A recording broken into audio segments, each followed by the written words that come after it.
చాలా పథకాలు ఇచ్చారు జగన్మోహన్ రెడ్డి గారు. ఇప్పుడు కూడా సూపర్ 6 పేరుతో ఇంకా చాలా పథకాలు ఇస్తున్నారు చంద్రబాబు నాయుడు గారు కూడా.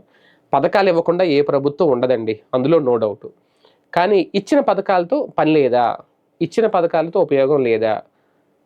అదే ఇక్కడ చర్చ. ఎందుకంటే పేర్లు మారతాయి. అప్పుడు అమ్మఒడి, ఇప్పుడు తల్లికి వందనం అంతే. పేర్లు మారినాయి గానీ పథకాలైతే కొనసాగుతున్నాయి కదా! అంటే ఆ పథకం వల్ల ప్రయోజనం లేదా? ఇప్పుడు ఇచ్చే పథకం వల్ల ప్రయోజనం లేదా?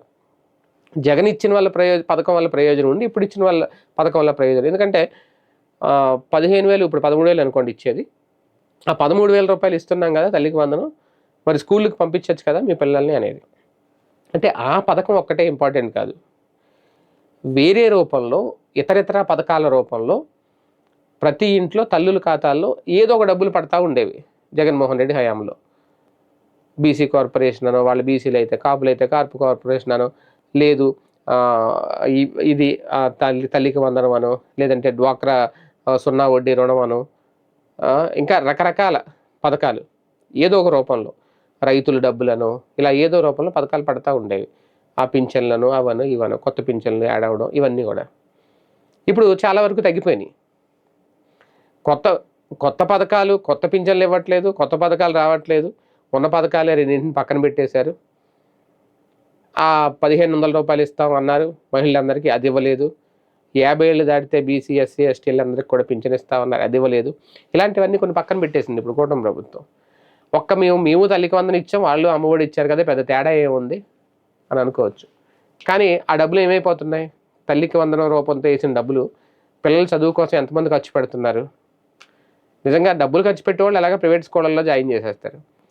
ఇప్పుడు ఇక్కడికి ఎందుకు పంపించట్లేదు ప్రభుత్వ స్కూళ్ళకి? ఎందుకు 6 లక్షల మంది విద్యార్థులు తగ్గిపోయారు? అంటే పథకాలు అమలు అవుతున్నాయి, పథకాల రూపంలో డబ్బులు వాళ్ళ అకౌంట్లో పడుతున్నాయి అనేది కూటమి ప్రభుత్వం కూడా చెప్తుంది. అప్పుడు జగన్ హయాంలో పడ్డాయి. అక్షరాస్యత శాతం పెరిగే ప్రయత్నంలో ఆయన సక్సెస్ అయ్యారు.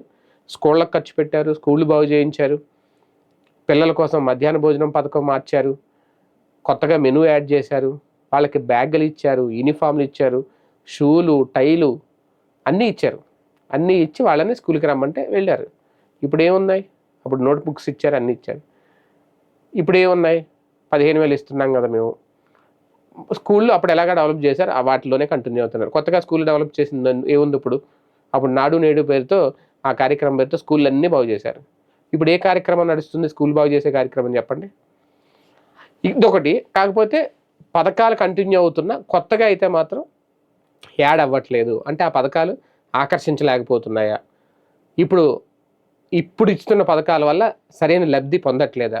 ఇది కదా కూటమి ప్రభుత్వం ఆలోచించుకోవాలి. విమర్శల తర్వాత, ఆరోపణల తర్వాత, డైవర్ట్ రాజకీయాల తర్వాత అసలు విషయం ఏంటో గ్రహించాలి ఫస్ట్.